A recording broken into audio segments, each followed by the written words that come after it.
Okay, did you see someone that was shot? Yeah, so all I heard was screaming and then a loud pop, and then I saw her laying on the floor, and it was like red, like blood coming out of her neck. And her phone's on the floor, her car door is open. I don't know what happened. She has a police badge on her sun visor. Watch where you step. Step back over there for me, okay? Just to let you know, there's one homicide detective for the entire city tonight. He knows about this. A scream echoes through the darkness of a luxury parking garage. Seconds later, one gunshot shatters the silence. When police arrive, they find the lifeless body of Kendra Hatcher, a beloved pediatric dentist, lying just steps from her front door. At first glance, it looked like a robbery gone wrong. But as detectives sifted through the evidence, they uncovered something far more sinister. A jealous ex-girlfriend, a carefully staged murder for hire, and a plot so twisted it would put a woman on the FBI's 10 most wanted list. This wasn't chance. This wasn't desperation. It was obsession. And it would cost Kendra her life. What began as heartbreak soon spiraled into surveillance, lies, and betrayal. Every move Kendra made was being watched, tracked, and planned against. And the killer's motive was as personal as it was deadly. Welcome to Beyond the Crime. Don't forget to like and subscribe. It not only supports the channel, but also motivates us to keep bringing you more true crime documentaries. It was a warm summer day when Brenda Delgado received an email from her former boyfriend. They had been together and content for nearly 3 years. Ricky had even given her a promise ring. According to police, Ricky ended the relationship in February of 2015 because he was no longer happy. They remained friends, and in June, Ricky sent Brenda an email to inform her that he was seeing someone else. That someone was a beautiful young woman named Kendra Hatcher. The problem was that Brenda had not moved on with her life the way Ricky had. So, police say, Brenda swore she would do whatever was necessary to win Ricky back. After receiving this devastating news, she was prepared to eliminate anyone or anything that stood in her way. From 2014 until September 2015, Kendra's life was nearly perfect. She grew up in Pleasant Plains, Illinois, and later became a dentist. She then moved to Dallas, Texas, to start over. Most dentists would leap at the opportunity to begin their own practice after all those years of schooling. Kendra, however, made choices that reflected the kind of person she was. Rather than setting out on her own, she joined a group called Smile Zone, where she could provide children from disadvantaged homes with proper dental care. She was convinced she could make a real difference in her community. Kendra also spent much of her free time sharing the Bible with others, even when she wasn't volunteering to help people in need. She had even joined a program dedicated to building churches in foreign countries. That was already remarkable, but the group went further by offering free dental treatment to children in Ecuador. Kendra was undoubtedly a deeply compassionate person who constantly considered the well-being of others. In May of that year, however, her life improved even more when she met Ricky Paniagua on Tinder. By September, the two were deeply in love. Kendra lived in an upscale area of Dallas. Her residence was Gables Park 17, near the intersection of Cedar Springs Road and Ackard Street. The place always made her feel secure because of its numerous surveillance cameras and a 24-hour concierge service. Residents also had access to a carefully monitored parking garage. Ricky was also excelling professionally. He was completing his dermatology residency at the University of Texas Southwestern Medical Center. He and Kendra had already discussed marriage, despite having been together for only a few months. This might appear too soon, but they believed they were a perfect match because of their shared values and principles. They considered themselves nearly the ideal couple. One acquaintance described Kendra as beautiful, compassionate, and always eager to help anyone in need. She dedicated herself fully to both her profession and her relationship with Ricky. She had worked diligently to create the life she had. Yet, as often happens, another person's happiness and success stirred resentment. Envy is never easy to endure. Tragically, this jealousy led to a horrific crime that would forever change Ricky's life and cost Kendra her own. On September 2, 2015, after finishing her shift at Smile Zone, Kendra returned home to Gables Park 17. It was a Wednesday, and she was looking forward to the weekend, since she and Ricky planned to travel to Cancun for the Labor Day holiday. Upon returning, she eagerly anticipated discussing plans for her and Ricky to move to San Francisco. She had no idea what awaited her at her building. At precisely 7:42 p.m., she arrived home, drove her vehicle into the secure garage, and parked in her usual space. But only minutes later, two individuals in the garage heard a woman screaming, followed by the chilling sound of gunfire. Another resident, Hashim Saad, heard the same sound and immediately sensed something was wrong. Though he did not know exactly what had occurred or who was involved, he dialed 911 and reported what he had heard. Hi, someone just got shot in the parking lot of the Gables Park 17 in P1. Okay, did you see someone that was shot? Yeah, so all I heard was screaming and then a loud pop, and then I saw her laying on the floor, and it was like red, like blood coming out of her neck. And her phone's on the floor, her car door was open. I don't know what happened. But before he did, witnesses observed a Jeep Cherokee speeding out of the garage. They could not determine whether it was connected to the sounds they had heard or if someone was merely in a rush. Police arrived quickly, but there was nothing they could do to undo what they discovered. By the time officers reached the scene, Kendra was already dead. Up to that point, there had been no indication that anyone bore her malice. After all, she was nearly the kindest person one could hope to meet. While examining the crime scene, police quickly noticed her bag was missing. Her purse was neither in her car nor anywhere in the garage. This led investigators to suspect she had been the victim of a robbery gone wrong, resulting in her being killed by the assailant. Supporting this theory, a gun magazine and scattered ammunition were found near her body. However, as detectives examined the scene more closely, they uncovered disturbing evidence. With each new finding, it became increasingly clear. They concluded the killing had been premeditated. The presence of gunshot residue on Kendra's hands suggested her hands were near her head when the weapon was fired, but the bullet's trajectory showed the shooter had been standing behind her. The scene was staged to resemble a robbery. Such details were not typical of a random robbery. Investigators still did not know who could have inflicted such cruelty on this innocent woman. It was profoundly unfair. But for the perpetrator, everything was unfolding as intended. Once the crime scene was processed, officers had to deliver the devastating news to Kendra's boyfriend, Ricky.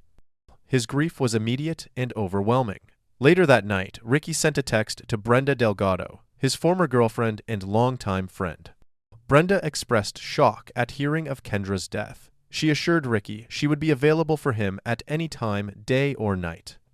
As the inquiry into the strange case advanced, police reviewed security footage from Kendra's building, gathering crucial details about the Jeep Cherokee spotted, leaving moments after the shooting. The video showed the vehicle arriving at 7:15 p.m., 27 minutes before Kendra entered the garage. A man was seen walking toward the area where Kendra's car would later park, then returning to the Jeep shortly after. That man was certainly involved, but police did not recognize him or the vehicle. It was soon discovered the man was not acting alone.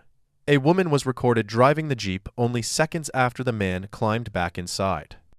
This made it evident that the crime had been carefully coordinated.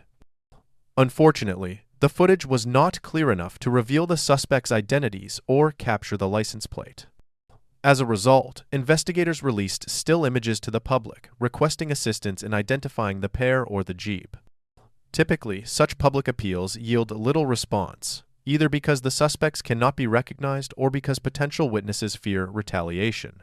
In Kendra's case, however, the outcome was different. Once the stills were released, Jose Luis Ortiz surprised everyone by admitting the Jeep in the footage belonged to him. He insisted he was not present during the crime and had no knowledge that his vehicle would become central to a murder investigation. Ordinarily, police might doubt such claims, but Ortiz provided additional information that helped redirect the case. What he revealed was both troubling and infuriating. To investigators' surprise, the first name Ortiz mentioned was Brenda Delgado, Ricky's ex-girlfriend. Brenda's family described her as a kind, caring individual who adhered to Christian values and belonged to a loving household. Ortiz explained that Brenda and 23-year-old Crystal Cortes had asked him on the morning of September 2nd to look at Cortez's car, which had engine trouble. They also requested to borrow his Jeep for the day. He agreed without hesitation, believing the two women needed it for work. He assumed he was simply doing them a favor. They had arranged to meet later that day at Ortiz's residence, but the plan abruptly changed.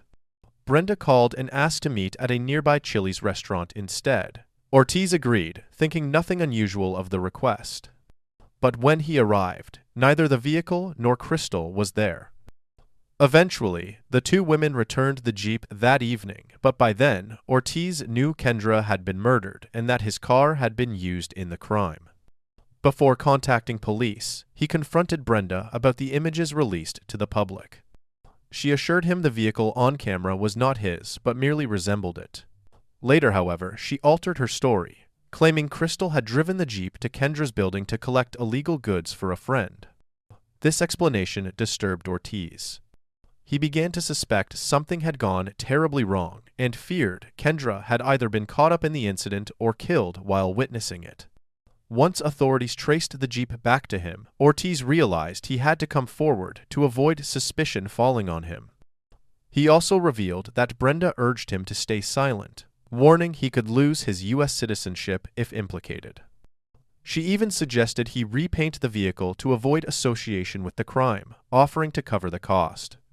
Her deception only deepened Ortiz's suspicions. Determined to clear his name, he told police everything. Investigators immediately sought Brenda.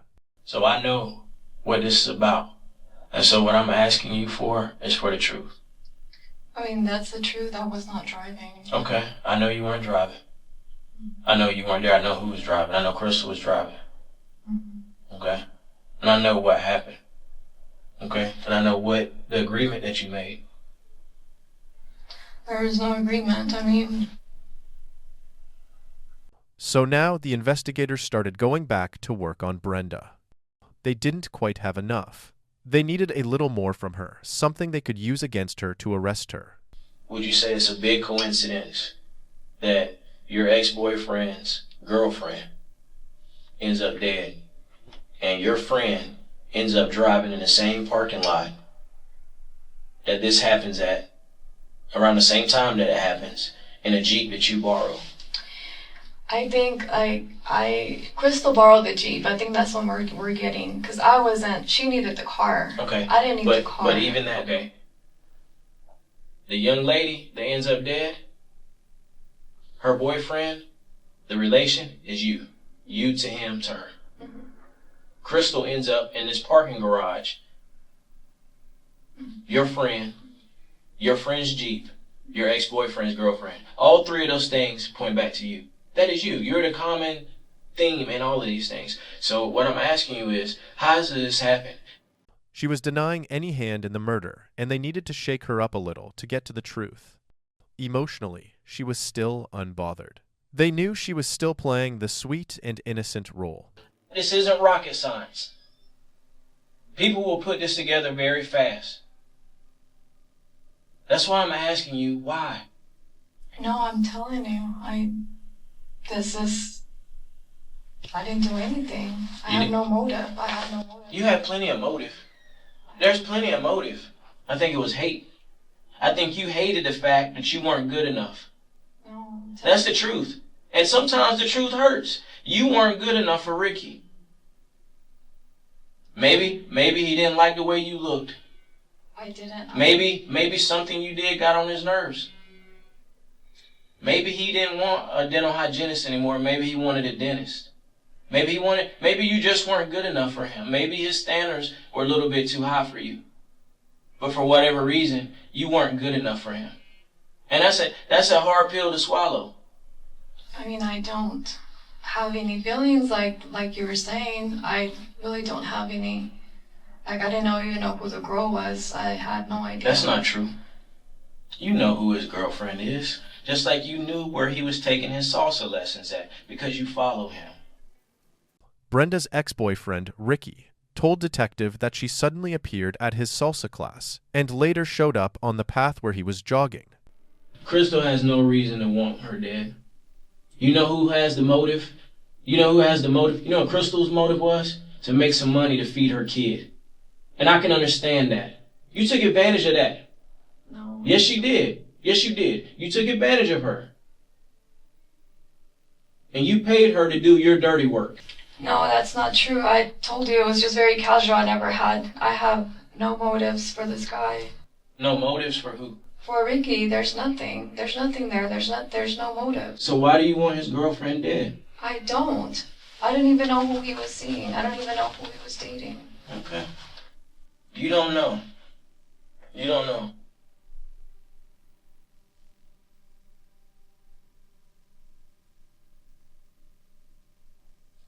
Wait a second. Can I just get my attorney at this time? Because I don't think I just need my attorney because you're not understanding me. You're not listening to me. You're not understanding me. It's either, I have no... Here's the thing. It's either yes or no. It's either yes, we can continue this conversation, or no, you need your attorney. When questioned, she claimed she had never heard of Kendra and knew nothing about her. She also provided what she said was an alibi, producing receipts from Chili's and insisting Ortiz could confirm they had dinner together at the time of the murder. Brenda further admitted being with Crystal when they borrowed the Jeep from Ortiz, saying she let Crystal use it for the remainder of the day. This, she said, would help identify the true culprit. Investigators then interviewed Crystal to hear her account. She initially presented an elaborate story. Crystal admitted she was the driver in the surveillance footage, but insisted she had acted under duress. She claimed her young son was in the car, and that she had been threatened by an armed robber who forced her to drive to Kendra's building. Investigators quickly recognized this as a fabrication, since surveillance showed no child in the Jeep. When confronted directly, Crystal shifted her story once again, a poor tactic with seasoned detectives. She then admitted she had agreed to drive the man to the garage so he could commit a robbery, claiming Brenda had asked her to assist. She maintained she had no knowledge a murder would occur. At this point, Crystal acknowledged her involvement but refused to take the blame alone. She accused Brenda of orchestrating the plan, asserting Brenda had directed her participation because she was enraged that Ricky was seeing someone new. The case was beginning to come together. Brenda could not accept Ricky's relationship with Kendra once she discovered it. Police recognized they were uncovering the real motive, but this was only the beginning. Despite still caring deeply for Ricky, Brenda never expressed it openly. Instead, she engaged in increasingly disturbing behavior to monitor him. Ricky dated other women after breaking up with Brenda, but none of those relationships lasted until he met Kendra. Since Ricky and Brenda stayed in contact after their breakup, Ricky believed it was proper to inform her by email when he began seeing someone seriously. Brenda appeared supportive, even suggesting they remain friends. Ricky likely appreciated her seemingly mature response, unaware that Brenda was devastated by the news. It profoundly affected her, and soon she and Crystal began plotting to remove Kendra. Brenda withheld many details from Crystal, but Crystal soon realized the gravity of their actions and chose to cooperate with prosecutors in hopes of a reduced sentence. She revealed that only 2 weeks after they met, Brenda confided that she wanted Kendra gone from Ricky's life, even if it meant murder. Ordinarily, such a revelation would end a friendship, but Crystal agreed surprisingly quickly. Early signs showed Brenda's obsession with Ricky and Kendra's relationship was interfering with her life. She even missed work shifts while preoccupied with following Ricky. Her behavior escalated further when she hacked into his iCloud and discovered plans for both a vacation and a move to begin a new life together. Her deteriorating mental state was evident. She told Crystal she believed Kendra was an imposter who had replaced her. As time passed, Brenda's resentment grew. Ultimately, she concluded that eliminating Kendra was the only way to regain Ricky. She first approached her cousin, Moses Martinez, asking him to attack Kendra. He declined. She then asked her friend, Jennifer Escobar, proposing the same. Brenda convinced herself the assault would put Kendra in a coma, giving her time to win Ricky back. Jennifer refused as well. By this time, Brenda had already hacked Ricky's email and spent hours monitoring his messages and movements. Jennifer recognized Brenda's obsession and worried. especially since Brenda still had copies of Ricky's house keys and access to his bank accounts without his knowledge. When Jennifer refused again, Brenda offered an alternative: drugs and $2,000 to kill Kendra. Jennifer still rejected the plan. Around this time, Brenda and Crystal's partnership deepened. Crystal admired Brenda for her stable job, independence, and financial security. Crystal herself struggled to provide for her child as a single mother. Evidence later showed that Brenda had given Crystal $500, documented by an ATM slip found among her belongings. Together, they continued plotting. Still, they needed someone willing to commit violence. They began cruising through Crystal's neighborhood, known for its rough reputation, searching for someone to take the job. Astonishingly, they approached multiple people with the request, but all declined. The fact that these two women drove around soliciting strangers to kill is shocking. Eventually, however, they met 31-year-old Kristopher Love. He appeared willing and even discussed possible methods of killing Kendra. They ultimately decided on a firearm, reasoning it would ensure speed and efficiency. Kristopher would be compensated with cash and drugs, and Brenda promised him additional gang connections. He agreed. While monitoring Ricky's emails, Brenda learned he and Kendra planned a trip to Cancun that weekend, followed by a move. She insisted the murder happen immediately. Brenda and Crystal followed Kendra to learn her routine. Kristopher, meanwhile, waited for instructions. They even used binoculars to observe Kendra at work. That afternoon, they tailed her home, discovering they could access the parking garage by tailgating a resident through the gate. With Kendra's habits mapped, they felt certain of success. After days of surveillance, the trio rehearsed their roles on September 1st. The next morning, Jose loaned the Jeep to Crystal and Brenda. They picked up Kristopher. Later, Kristopher and Crystal went to Smile Zone.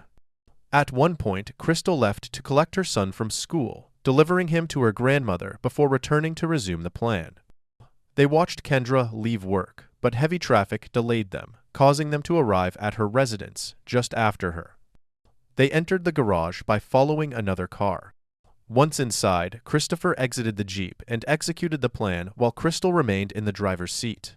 Okay, did you see someone that was shot? Yeah, so all I heard was screaming and then a loud pop, and then I saw her laying on the floor, and it was like red, like blood coming out of her neck. And her phone's on the floor, her car door was open. I don't know what happened. She has a police badge on her sun visor. Watch where you step. Step back over there for me, okay? Just to let you know, there's one homicide detective for the entire city tonight. He knows about this. Afterward, they fled to Kristopher's residence, where he was dropped off. Crystal then returned the Jeep to Jose. She later revealed the entire scheme to police as part of her deal. For her cooperation, Crystal received a 35-year sentence instead of life. Realistically, she may serve less before parole. Kristopher, however, was soon caught when the murder weapon was found in his vehicle. You ever seen this girl? Is she white? She's Hispanic. She looks white, got light skin. I don't think so. I done think some white people over there, but I don't just know shit. I don't know her though. You don't know her? Okay. What about this I don't know these people. Are they white or Mexican? This is Mexican. Both of these are Mexicans. I'm just trying to think, have I seen them in apartments or anything? Have I talked to them? I done talked to some white people over there, but not one of these people. Okay. I don't think. You said you talked to some white people. They live there, or you talking about talking to them, serving them some work? I don't say ain't no no. white people gonna be over there in Charles area, man. Yes, it is. Shit, let's say some city workers or something. No. Just go sit over there for a couple hours. I need to go sit over there. Like the apartments I was in, it be like people coming from, I don't know where they come from, but that's like I guess they get crazy chicks or some shit. Okay, it is. It is plenty of white people. There's some apartments over there that cater to like the special need. When I say MHMR, or they just got out of some kind of halfway house. Like rehabs and shit. Yeah, you're right. Yeah. So I see people all the time and nothing like that. So I don't just know. But I don't think so. I don't got no personal relationship with these people. If I have, then None of them you would None of that you had met or anything like that? Not that I know of, not that I can remember. It wasn't long enough for me to remember. Is there any reason why you would have been in one of her cars? For what? That's what I'm asking you. I don't think so. Okay, what about her? You ever rode in a vehicle with her? No. Okay. The reason I'm asking is because I'm gonna give you. I don't ride with nobody. Okay. Really? Okay. Well, the reason I'm asking is I'm gonna give you a little science class, just a little one, quick demonstration. Let's do it. You know how when it's dark in your house and you open up the shades, and you see the light shine through, you see all that shit floating in the air? That's dead skin cells. Anytime you go anywhere, every second some dead skin cells fall off your body. Right. You touch this table, take a Q-tip, swab it, your DNA is gonna show up here. Is there any reason that your DNA will be in any of the vehicles that belong to either Crystal or Brenda? I don't know them, so I can't like say for sure that I hadn't seen them or been in their cars, but I know I ain't never rode with them for sure. We never rode nowhere if I was in their car. Okay. So that should be a no, right? Yes or no. Okay. I mean, you didn't say no. I'm just asking. I said no. Like, I don't know. I don't know them. Okay. I'm saying if I did see them before, it probably was like a split second. Like, I don't even remember them. Do you ever deal with any white girls over there? Or Mexican girls? Yeah, it's a white girl over there. I know personally Tiffany. She white. Okay. See, like, it's people over there that's white that I see all the time. She like her kinfolks be coming. I be like, who is that? Then it's another dude over there. He white. His name's Zach. He white. It's a motherfucker. He just cut all his hair off. Yeah. He young and white. Let me ask you this. Have you ever rode in a black Jeep Cherokee? Oh, no. Never in a black Jeep Cherokee. So there ain't no reason that your DNA will be found in a black Jeep Cherokee. 1996, square body, faded paint. I ain't rolling no Jeep Cherokee. No reason that any piece of your hair should be in there that you can think of.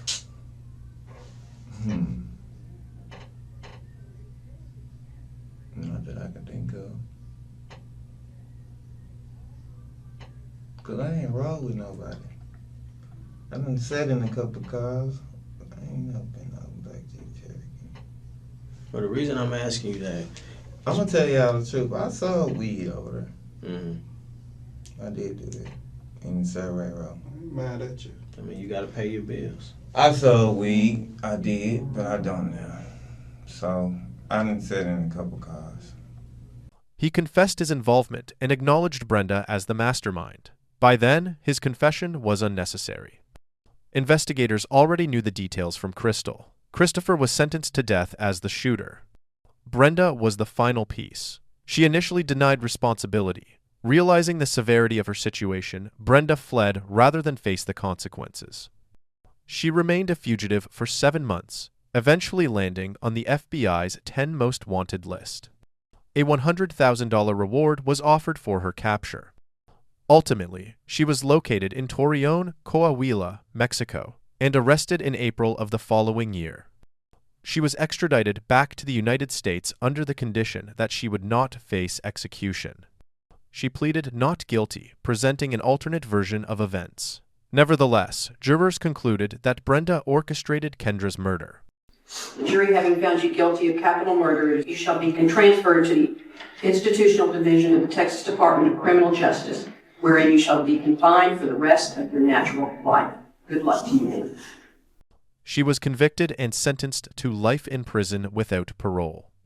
This devastating crime should never have occurred. Because of one person's jealousy, Kendra's family's lives changed. The loss has also deeply impacted her mother and sister. You didn't shoot her. You executed my daughter for absolutely no reason in the world. $500 and drugs? Are you kidding me? Are you kidding me? Do you know what she would have given you to save her life? What I would have given you? 3 strangers, people who never even spoke to her, took the life of someone so kind and radiant. No one can predict what happens when passion and jealousy consume a mind. Most eventually accept that they must move on. Brenda Delgado could not.